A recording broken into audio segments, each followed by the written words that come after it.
نبی علیہ الصلوۃ والسلام فرمای چې کله د روژې میاشت راسي فینادي مناد یا باغی الخیر اقبل ویا باغی الشر اقصر ولله عتقاء من النار وذلك كل ليله رواه الترمذي. امام ترمذی رحمه الله روایت کړی دی چې کله د روژې میاشت راسي په دا شپه باندې دا فرشتي اعلان کوي، دا فرشتي ژاړي نارې وایي یا باغی الخیر اقبل، اے د خیر غوښتونکې، اے د خیر تلاشونکې، اے دغه رقم د لوړ رتبو غوښتونکې، اقبل راسه دغه د میاشت راله د خیر د راسه کې کوي. ویا باغی الشر، اے د شر غوښتونکې، اے ځان په لوی لاس هلاکت ته وراچونکې، اے ځان د الله و غضب ته دعوت کوونکې، اقصر بس یې کوله، بس که دا میاشت د الله د بغاوت نه ده، دا میاشت د ګناهونو نه ده، دا میاشت د الله د ناراضه کېدو نه ده، دا میاشت د الله جل جلاله سره په مقابل کې د درېدلو نه ده، دا میاشت د دې نه چې الله ته متوجه شه. وذلك كل لیله، دا هر شپه په روژه کې دا مبارکې فرشتې دا ندا کوي، دا وازونه کوي، لیکن بیا هم مسلمانان د دې نه اخذ نه اخلي. حضرت ابو هريره رضی الله عنه بل روایت دی اذا كان اول ليله من شهر رمضان صفدت الشياطين، شیطانان په خپلو زنجیرانو کې مضبوطه ودرې علاقات، وغلقت ابواب النار فلم يفتح منها بابا وفتحت ابواب الجنه فلم يغلق منها بابا وينادي مناد يا باغي الخير اقبل ويا باغي الشر اقصر. د روژې مبارکه میاشت راسي الله د ټول جنتونو دروازې خلاص کړي، یو هم پکې بنده نه وي، او الله جل جلاله د ټول جهنم دروازې بند کړي، یو پکې خلاصه نه وي،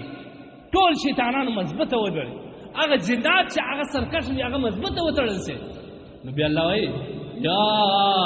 باغی الخیر اقبل، اوس خو مې د جنت دروازې درته خلاصې کړلې،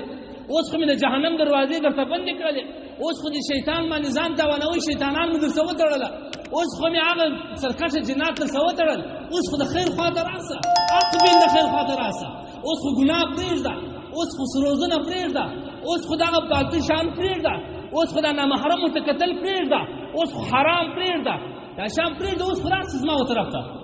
ویا باغی شر اقصد، اے د شر غوښتونکې، اے ګناه کوونکې بس ته ګناه پرېږده، اے سروز اوله اورېدونکې، اے نورو ګناه کوونکې نامحرمو ته کتلو والا، اے درواغ ویلو والا، اے بهتان تړلو والا، اے غیبت کولو والا، بس که غیبت یې پرېږده، دا میاشت د غیبتونو نه ده. اقصر بس ته، دا د الله هغه مقدسې فرشتې دا دعوت کوي، دا د الله مقدسې فرشتې دا اعلانیه کوي روزانه، لیکن بیا هم مسلمان د دې نه اخذ نه اخلي. لهذا محترمو دا یې ډېره مبارکه میاشت ده. نبی علیه الصلوۃ والسلام خو په یې بل روایت کې دا هم وایي الصلاة الخمس والجمعة إلى الجمعة والرمضان إلى الرمضان مکفرات. یو لمانځه څخه د بل لمانځه پر چې کومه وقفه ده کومه ګناه درڅه سوي الله دا یو لمانځه څخه د بل لمانځه پر دا مکفرات ګرځي. په لمانځه کې خالي د الله نه غوښتنه وکړه الله یې در معاف کړي. بیا دې هم پام ونیسو یوه جمعې ورځ بل جمعې ورځ چې مسجد ته راځلې په دې جمعې په مابینځ کې چې کومې ګناهونه تا کړي دا بله جمعې ورځ چې پر تا راځي که ته الله ته متوجه شې مکفرات دا هم دربښي. او یوه روژې میاشت در بلې روژې میاشت کې چې په راګرده کال کې کومې ګناهې کړې وې دا راتلونکې روژه چې در باندې راغله دا مکفرات ستا ټولې ګناهونه در بخښي که ته الله ته متوجه شې، که ته واقع هم د خپلو ګناهونو مغفرت د الله نه وغواړې، که ته سرکشه یې او په روژه کې دومره زیات سرکشه یې چې ګناهونه دې در هغه حد هم واوړې بیا ستا لپاره مغفرت ونیسي. نو لهذا دا ډېر مبارکه میاشت ده. محترمو دا د الله په عباداتو تېرول پکار دی. صرف یو څه عبادت درښیي چې په دې میاشت کې باید تاسو ترسره کړئ. یو عبادت چې کوم دی هغه د روژې نیول دی. یو روژه دا ته نه وایي چې صرف خوله بنده کړه، روژه خو دا ده چې الله جل جلاله هغه حلال شان چې خوراکه ده چې شک دی او ستا خپله حلاله بیبي د الله در باندې منع کړل، درواغ ویل، دوکه کول، زنا کول، سروز اورېدل یا داسې نور ناواړه کارونه کول، ګناهونه کول، دا خو به طریقه د اولاد ته حرام دی، دا خو حلال شی پر تا باندې الله منع کوي، دا خو په طریقه اولاد ته حرام دی. علما لیکي چې دا روژه الله جل جلاله په دې وجه فرض کړې ده چې کوم وخت انسان وږی سي، انسان تږی سي، هغه خواهشات یې ټولې شاته سي، خواهشات انسان ته په ډک نس راځي، نو بیا دې الله ته متوجه کېږي د الله نه استغفار کولی شي. نو لهذا روژه یوازې دا نه ده چې صرف خوله ونیسه، نور که دې ټوله ورځ په خوب تېرول، نور که دې درواغ ویل، که دې په روژه کې فیسبوک کوئ، که دې په روژه کې ګوګل انټرنیټ کتل، نامحرمو ښځو ته دې کتل، او که دې په روژه کې سروز اورېدې، که په روژه کې دې درواغ ویل، که دې سود کوئ، که دې په معاملاتو کې درواغ ویل، خراب معامله دې کول، درواغ دې کې ویل، خراب شی دې په سم شی ورکوئ، دا ټول پکې حرام دي. نبی علیه الصلاة والسلام څه فرمایي؟ رب صائم، ډېر روژاتیان دا رقم دي چې نبی علیه الصلاة والسلام فرمایي چې ډېر روژاتیان دا رقم دي لیس له من صیام الا الجوع. د دې روژې بله هېڅ فایده نه ده، یوازې لوږه ده. ډېر دا رقم دي چې ټوله شپه په تهجد باندې ولاړ یې، یوازې ولاړه او ستړیا وي، نور هېڅ اجر یې نشته. ته چې روژه نیولې ده ځان دې وږی کړی دي، د درواغو نه ځان نه راګرځئ،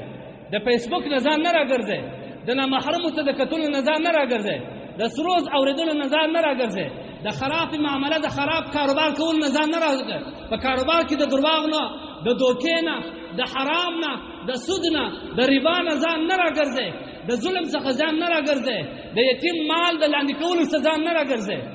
دا روژه هېڅ فایده نه درته کوي. خورئ ستاسو دا څه روژه ده چې په روژه کې تا ته حلال شی الله منع کړل، ته خو حلال شی راوګرځې د حرام ته دې مخه کړل، دا روژه ده. د دې روژې زموږ روژې د هغه روژې سره مشابهت لري چې الله وایي خالي به لوږ ورباندې تېر شي. ځکه زموږ د دې سیمې کسان انا لله و انا الیه، په دې باندې زما ډېر سخت کله کله افسوس راسي چې په نورو ممالکو کې، که په عربو کې، که په مسلمان ممالکو کې، هغه په هر قسم شیانو باندې پابندي ولګېږي. سینماوې بندې سي، کلابان بند سي،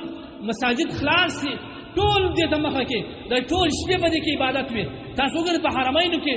یو واره خو دا ټول تراویح وسي، په 2 غنټو کې یوه تراویح کېږي، د یوې ورځې تراویح په 2 غنټو کې کېږي. د هغه ما بعده بیا د تهجد اهتمام وي، بیا 4 رکعاته نور په جماعت باندې کوي، دا ټوله شپه په عبادت تېروي. یا صفا علینا، افسوس پر موږ باندې، موږ خو روژې د ګناه دپاره یو غټ مرکز جوړ کړي. دغه حرامیانو په دې روژه کې خلکو ته ګراونډونه خلاص کړله، دا غټ غټ میدانونه یې دې ته خلاص کړله، دعوت یې ورکړي چې راسئ. دا ظالمانو ورکې خلاصې کړلې، دې چکې شروع کړلې، دا په شپه کې سروزونه اوري، دا د الله ناوړه اعمال کوي. پر دې د الله جل جلاله هغه مځکه واړوي چې دننه په ننه وځي چې نور مسلمانان عبرت ځنې واخلي. دا څنګه روژه ده؟ دا خدای روی دی، د رسول الله صلی الله علیه وسلم حدیث، د نبي علیه الصلاة والسلام ویناوې، د صحابه و عملونه زموږ کې دومره تعصب نه راځي چې روژه مو ټول د شپې په فیسبوک باندې تېره کړې ده، د شپې مې په انټرنیټ باندې تېره کړې ده، د شپې مې د الله په قهر باندې تېره کړې ده. په لوی لاس باندې خلکو ته ګراونډونه خلاص کړې چې راسه ټوله شپه په دې کې فجور کوه، فسق کوه، چې شپه د ورځې بیا ټوله ورځ باندې په خوب در باندې تېر شي.